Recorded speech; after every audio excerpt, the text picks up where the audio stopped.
Now is the time. Protests, sit-ins, marches. Nonviolent methods of the American civil rights movement during the 1950s and 60s. Fast forward decades later, a familiar picture. This time over immigration. By being out on the streets and speaking out and speaking against HB 56 that we know is effective. Isabel Rubio, executive director of the Hispanic Interest Coalition of Alabama, or HICA, says Alabama's immigration law targets Hispanics just as Jim Crow laws targeted African Americans. It just really opens the door for a whole new group of a community to be victim to racist policies. It's similar, but we must be honest that it's not exact. Hezekiah Jackson, president of the Birmingham chapter of the NAACP, draws a clear line between the two struggles. Theirs was a voluntary journey. They came here in search of what they believe America has to offer.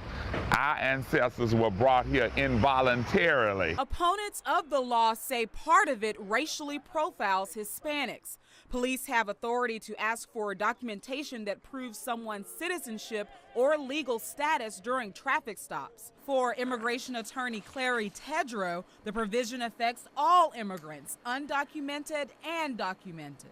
Because of the fear that they may be stopped, for just a casual, roadblock or traffic stop, everybody has to carry their documentation. Senator Scott Beeson, sponsor of the law, contends it's not designed to target any group.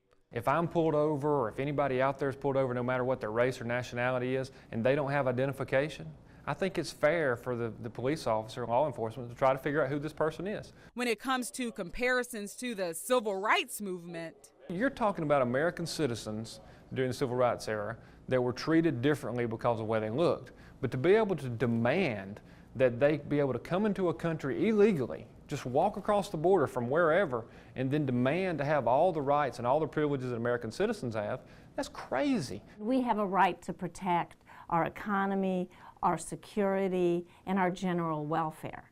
But once people are here, we cannot dehumanize people. There's some differences, but there are many, many more similarities. Basic human rights. That's why some groups continue their struggle to win a battle they say was already fought. In Birmingham, Marissa Mitchell, ABC 3340.